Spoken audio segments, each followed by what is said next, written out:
നാഗരികതയ്ക്ക് തുടക്കം വെച്ച നാദാനന്ദ വേദജ്ഞാനി, ദേവാലയങ്ങൾ തീർത്തവനേ ദൈവശില്പി. പ്രപഞ്ചത്തിനടിത്തറ വെച്ച പ്രഥമ ശില്പി പദമഗുരുവേ.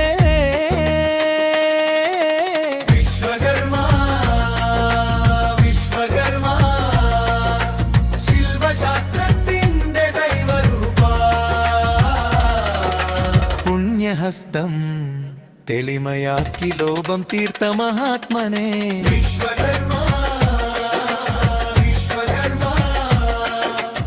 മിരുങ്ങുന്ന ജടാമണ്ഡലത്തിൽ സൂര്യരശ്മി പായുന്ന വട്ടം,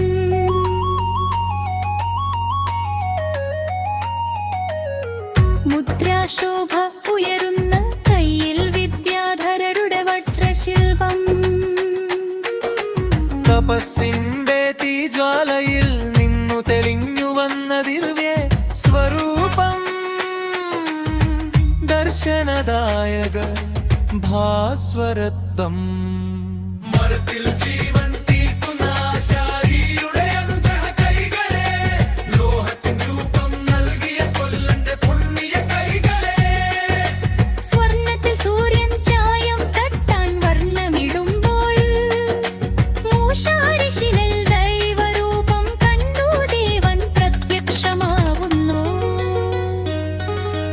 വിശ്വകർമ്മ വിശ്വകർമ്മ ശില്പശാസ്ത്രത്തിന്റെ ദൈവരൂപ.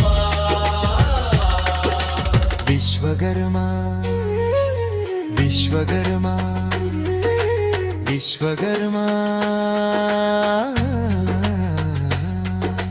വാസ്തുവിന്റെ രഹസ്യം വേദങ്ങൾ സാക്ഷിയാകുന്നു. തച്ചുശാസ്ത്ര മൃദുസ്പർശം കാലത്തെ മാറ്റി രചിക്കുന്നു. മനു പകർന്ന വാസ്തുവും മയൻ സൃഷ്ടിച്ച ശില്പവും, ശില്പി വേദ പാഠങ്ങൾ പകർന്നു ഭൂമിയിൽ പടർന്നു. ഈ അഞ്ച് ഋഷികളുടെ വംശമാണ് വിശ്വകർമ്മജർ. സ്വർണ്ണ സൃഷ്ടിയുടെ സ്വരൂപമേ സ്വാമി വിശ്വകർമ്മ ഭഗവാനെ, നിത്യവും ഞങ്ങൾ നിന്നെ പാടി ജീവിതം പുണ്യമാകട്ടെ. വിശ്വകർമ്മ വിശ്വകർമ്മ ശില്പശാസ്ത്രത്തിന്റെ ദൈവരൂപ. വിശ്വകർമ്മ വിശ്വകർമ്മ വിശ്വകർമ്മ.